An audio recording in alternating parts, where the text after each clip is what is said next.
Salut, j'espère que vous allez bien. Alors déjà, je pense que j'ai pas besoin de vous le dire, mais je suis bien malade. Donc j'espère que au niveau de ma voix, ça vous ira, ça ne vous gênera pas trop. De toute façon, je le fais comme je peux. Il faut que je tourne mes vidéos pour conclure un petit peu cette année. Il me reste deux vidéos à faire, donc celle que vous voyez actuellement sur les auto-édités que j'ai lues dans l'année et celle sur mon bilan avec les statistiques, etc. Donc je fais comme je peux avec ma voix. Concernant les auto-édités, j'en ai lu 11 cette année, dont de très belles découvertes.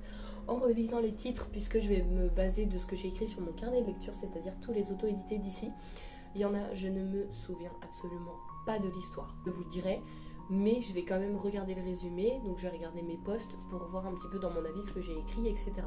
Mais c'est vrai que il y en a de tête, je ne m'en souviens même pas. Et je sais qu'il y en a que j'ai pas lu jusqu'au bout, ou j'ai discuté avec les auteurs et tout, mais il y en a un, je me dis mais je vois mais je vois plus en même temps. En tout cas, avec ces 11 livres auto-édités, on va tout de suite commencer. Je ne les ai pas avec moi, donc je vais vous les afficher en images. Il y a tout d'abord Kainushi et la montagne des fées. C'est écrit par Yannick A.R. Fradin. Ici, c'est un petit renard qui se voit attribuer une mission et on le suit un petit peu dans ses péripéties.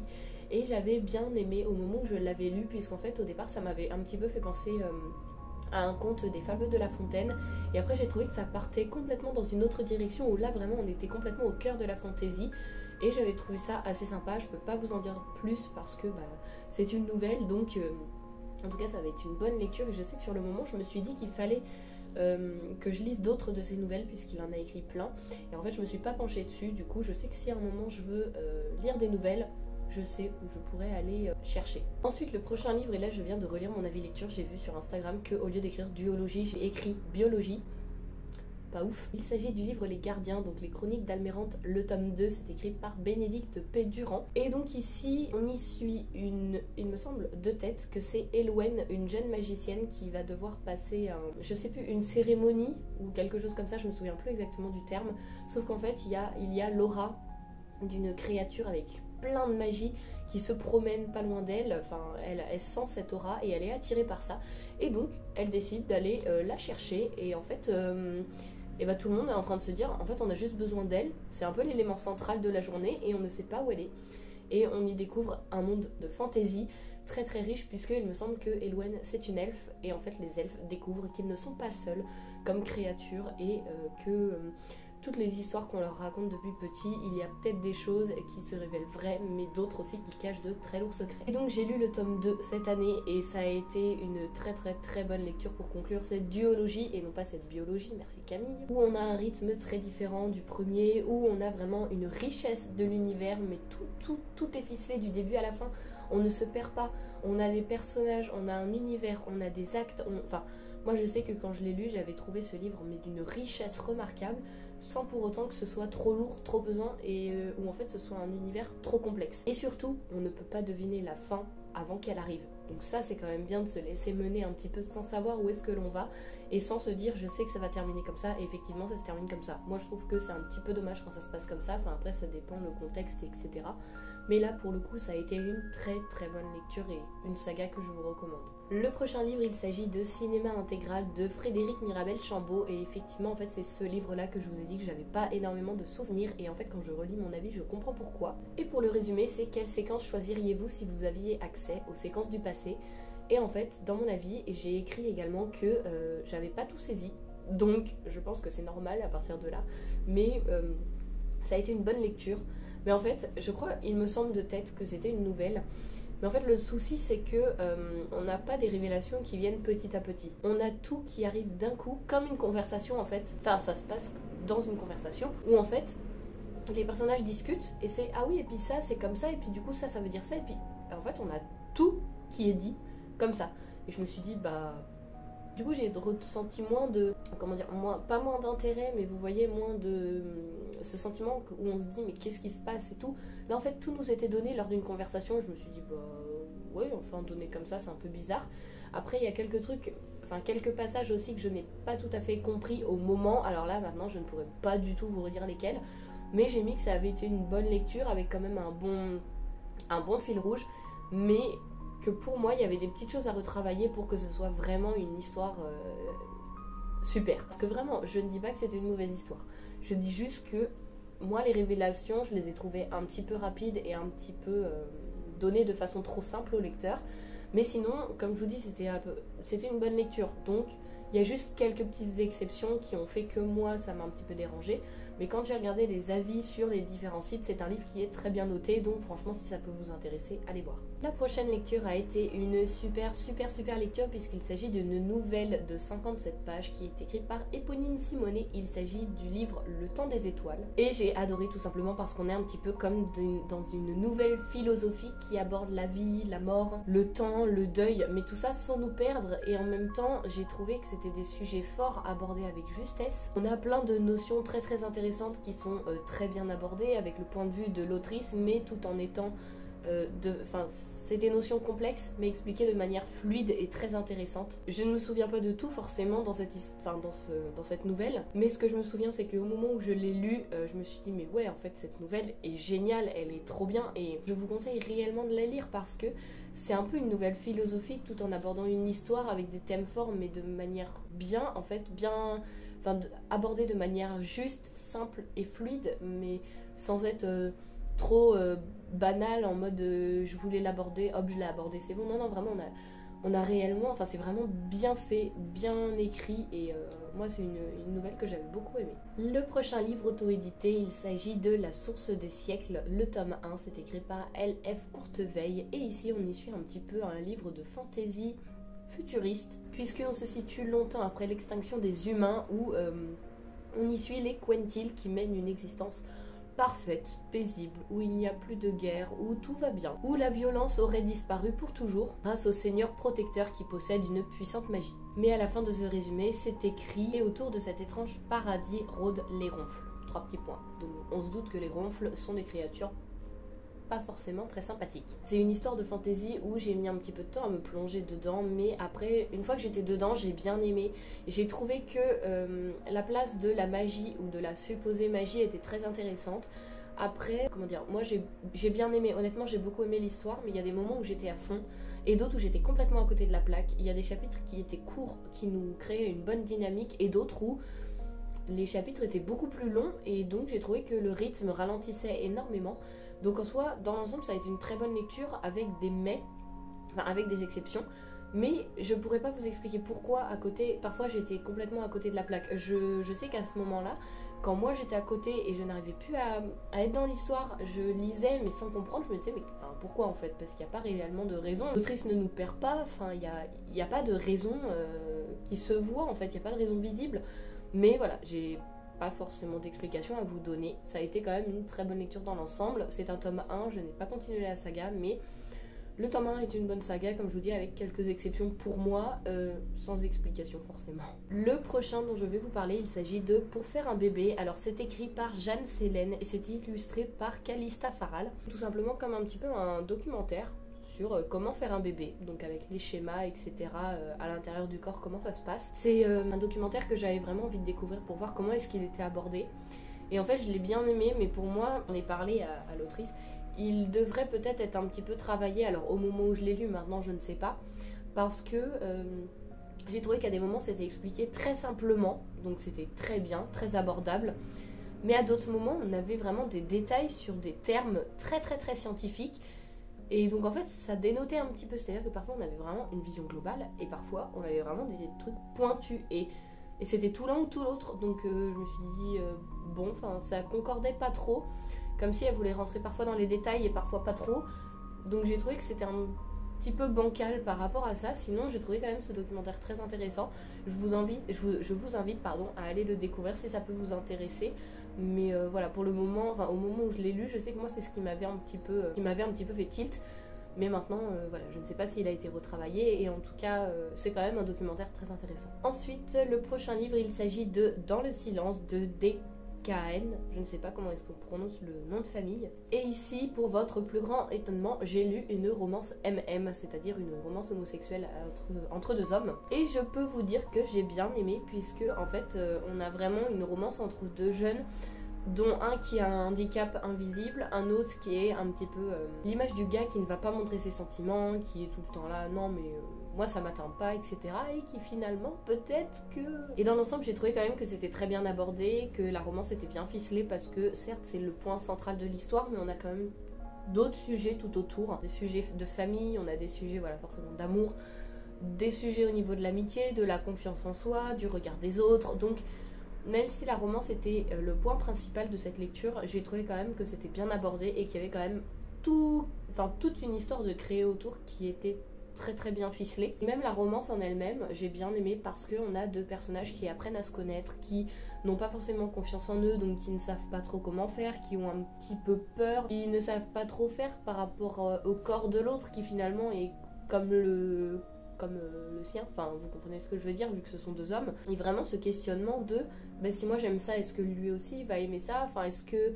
Donc en fait tous les questionnements et tout, j'ai trouvé quand même que dans cette romance c'était très bien ficelé, même si je ne lirai pas forcément plus de romances. J'en ai très peu lu cette année, c'est-à-dire je dois en avoir lu je crois 2, mais c'est vrai que celle-ci j'avais quand même bien aimé. Prochain livre, il s'agit d'un livre philosophique, il s'agit de Recul de Guillaume Sotil. Alors en fait moi j'ai été intriguée par le résumé, je me souviens plus comment est-ce qu'il est tourné puisque je n'ai pas le livre avec moi, mais j'avais été intriguée par l'histoire. Et en fait, je dirais qu'il y a des points positifs comme des points négatifs, mais en même temps, je trouve que c'est très positif parce qu'un livre de philosophie, si on est d'accord avec tout, c'est qu'il ne nous a pas réellement amené à la réflexion. Que là, il m'a vraiment amené à la réflexion, mais je dirais pas que ça a été un peu compliqué avec l'auteur, mais je vais vous expliquer très rapidement, bien sûr. En fait, c'est un livre qui est très intéressant parce qu'il aborde plein de sujets philosophiques avec l'avis de l'auteur, etc. Et donc justement, c'était très intéressant par rapport à tout ça. Mais quand j'en ai discuté avec l'auteur, au lieu... Enfin, je veux dire, un sujet philosophique, on a tous notre avis du moment qu'on a notre argumentaire derrière qui tient la route. Enfin, je pense que vous êtes plus ou moins d'accord avec ça, au moins jusque-là. En fait, l'auteur m'a dit, pour certains trucs où je n'étais pas... Où je dis, oui, mais là, par exemple, il parle à un moment des influenceurs. Comme quoi, les gens se servaient des influenceurs, etc. Donc je lui demande, même si moi du coup j'ai pas une grosse communauté, pourquoi est-ce qu'il est venu vers moi pour me donner son livre? C'est peut-être après justement pour que j'en parle. Donc si je reprends exactement les termes de son livre, c'est-à-dire qu'il se servait de moi. Enfin voilà, je fais vraiment dans le grossier, mais avec les termes de son livre et tout, voilà, on pouvait rapprocher, mais c'est pour que vous compreniez rapidement. Dans son livre, il disait que ça c'était négatif. Donc je lui ai dit, mais pourquoi toi alors? Enfin voilà, vous voyez un petit peu le schéma. Et il m'a dit, oui mais non, mais quand je dis ça, c'est 80% des gens.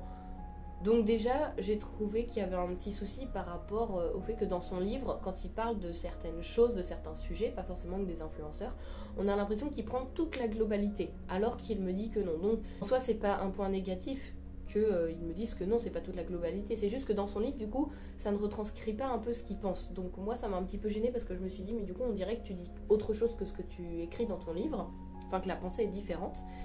Et après, je sais plus sur quel sujet, il m'a dit concrètement, non mais c'est parce que t'es trop jeune et que t'as pas compris. Tu comprendras plus tard quand tu reliras mon livre, tu comprendras ce que j'ai voulu dire par là. Comme quoi lui, ce qu'il avait dit c'était ça, et que moi qui n'étais pas d'accord, j'avais expliqué pourquoi, etc. J'en avais parlé à mes parents, j'en avais parlé à plein de monde et tout. J'en avais parlé à Evalie, elle m'a dit oui, enfin ton argumentaire tient la route et je suis d'accord avec toi. Mais l'auteur il m'a dit non, ce que tu penses c'est pas vrai, tu reliras moi ce que j'ai écrit dans plusieurs années, tu verras, tu comprendras parce que là t'es trop jeune en fait. Là moi je suis désolée, oui ça me gêne en fait parce que c'est un livre de philosophie où l'auteur lui-même nous exprime sa pensée, donc on a le droit d'être d'accord, on a le droit d'être pas d'accord. Mais quand il y a un argumentaire derrière, je suis désolée, si l'argumentaire tient la route, on peut pas dire ce que tu dis c'est débile et tu ne connais rien parce que t'as 20 ans.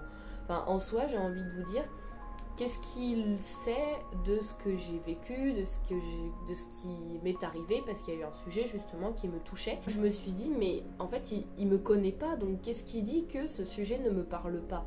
Et c'est que des petits trucs comme ça où en fait j'ai dit, bah, en fait, ce livre, du coup, il baisse un petit peu dans... Quand je dis que je l'ai apprécié, certes, mais un peu moins, parce qu'en fait, l'auteur derrière nous parle pas du tout de philosophie, parce que la philosophie, c'est quand même chacun sa manière de penser, avec un argumentaire. Et là, c'était pas du tout ce qu'il démontrait, donc ça m'a un petit peu gênée. Le livre est très intéressant, mais voilà, faut séparer sûrement le livre, l'auteur, ou j'en sais rien, mais moi, au moment où j'avais discuté avec l'auteur, j'avais trouvé ça un petit peu moyen. Ensuite, un autre livre, il s'agit de Pour me guérir, elle devait mourir. C'est écrit par, j'ai perdu le nom, Sophie Ouazin, je sais jamais comment est-ce qu'on prononce son nom de famille, je suis désolée. Ici, on y suit un témoignage d'une personne en situation de handicap qui a perdu sa mère et en fait, tout est dans le titre. Pour me guérir, elle devait mourir. Alors moi quand j'ai vu le titre, je me suis dit wow, c'est un peu violent quand même. Et en fait, j'ai trouvé que c'était un témoignage qui était très beau, très bien écrit. On comprend, il y a un petit peu de spirituel dedans si ça peut vous intéresser. Il était touchant et il donne envie de rebondir sur les épreuves compliquées de la vie. Il donne, en fait, ça donne cette petite étincelle de vie qui est cachée, qu'il faut creuser pour trouver, mais elle est là et toujours elle sera là d'une manière ou d'une autre, que ce soit une personne, une petite situation qui va se décanter ou quelque chose. Et c'est un témoignage que j'avais trouvé vraiment très intéressant, que j'avais beaucoup aimé, que je vous recommande parce que vraiment l'autrice, parce que c'est l'autrice qui raconte son histoire, elle a vécu des choses quand même très très difficiles. Et quand on voit sa manière de penser aujourd'hui et comment est-ce qu'elle a pris du recul sur tout ça, moi j'ai dit franchement chapeau parce qu'elle a beaucoup de force en elle et en même temps elle relativise énormément, elle voit le côté positif des choses. Et ouais, c'était très très beau comme témoignage et voilà, c'était une très très belle lecture. Et pour les deux dernières lectures, je vais passer assez rapidement. Je vais boire un petit peu de thé parce que je sens que ma voix est en train de me... Enfin ma gorge est en train de me piquer de plus en plus. Vous le voyez pas, mais j'ai dû m'étouffer au moins 10 fois pendant cette vidéo. Donc je disais, les deux dernières lectures, je vais passer très rapidement puisqu'elles sont dans mes derniers avis lecture ou une dans le prochain. Mais elles font toutes les deux partie de mes coups de cœur de l'année. Donc vraiment, vraiment, vraiment, allez voir cette vidéo. S'il vous plaît, allez voir cette vidéo parce que mes coups de cœur de l'année, je crois que c'est la vidéo que je vous recommanderais parce que je vous parle quand même de mes plus belles lectures de l'année 2022. Et croyez-moi, il y a vraiment des pépites avec des sujets très très intéressants et des sujets actuels en même temps. Et donc pour le premier, il s'agit de Créatures d'Apocalypse de R. Onsedor. Et ici on y suit 16 nouvelles dystopiques, apocalyptiques, science-fiction qui nous retracent un futur un petit peu, je dirais pas sombre, mais où en fait on est soit dans la peau d'animaux, soit à leur côté pendant 16 nouvelles. Et c'est un livre que j'ai adoré. Mais si vous voulez en savoir plus, allez voir ma vidéo coup de cœur de l'année. Mais vraiment, cette lecture m'a fait pleurer. Je l'ai adorée. Elle fait voyager. En plus, la couverture est trop belle. Vraiment, cette lecture est géniale.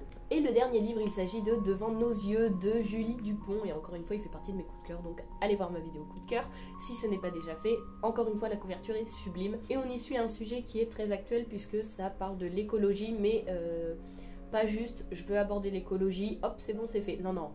On y suit des personnages où l'histoire commence en décembre 2022 et se finit en juillet 2097. Un petit peu le laps de temps. Où on y voit un petit peu comment ça part en cacahuète, comment au niveau de la politique, de l'écologie, de la façon de penser des gens, de tout ce qu'on peut être restreint, des choses qui pour nous sont acquises, dont on ne fait pas forcément attention, comme l'eau, comme notre petit confort, et qu'en fait si ça nous est enlevé, bah, ça va quand même nous faire bizarre parce qu'on s'est jamais réellement posé la question. Comme la santé, on a quand même beaucoup de chance en France par rapport à la santé. Je vais pas vous en dire plus, je vous en parle quand même assez dans la vidéo de la semaine dernière. Franchement, allez la voir. Mais en tout cas, Devant nos yeux a été un de mes plus gros coups de cœur de l'année et je l'ai lu il n'y a pas si longtemps que ça. Je vous en parle en plus dans le prochain avis lecture, donc je vais pas vous en parler plus que ça ici. Mais en tout cas voilà, il fait partie des auto-édités que j'ai lues cette année. Donc voilà pour cette vidéo, j'espère qu'elle vous aura plu, que certains livres vous auront tenté. J'ai essayé d'être la plus honnête et... voilà, quand il y a des livres qu'il y a des choses qui ne m'avaient pas plu, je l'ai dit. Quand il y a des livres où je me souvenais plus, je l'ai dit. C'est pas...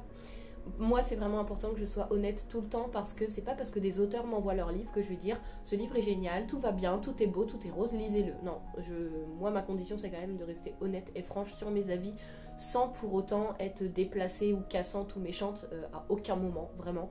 Mais juste de faire un avis construit et de dire pourquoi. Pourquoi est-ce que j'ai aimé un livre, pourquoi est-ce que je n'ai pas aimé un livre.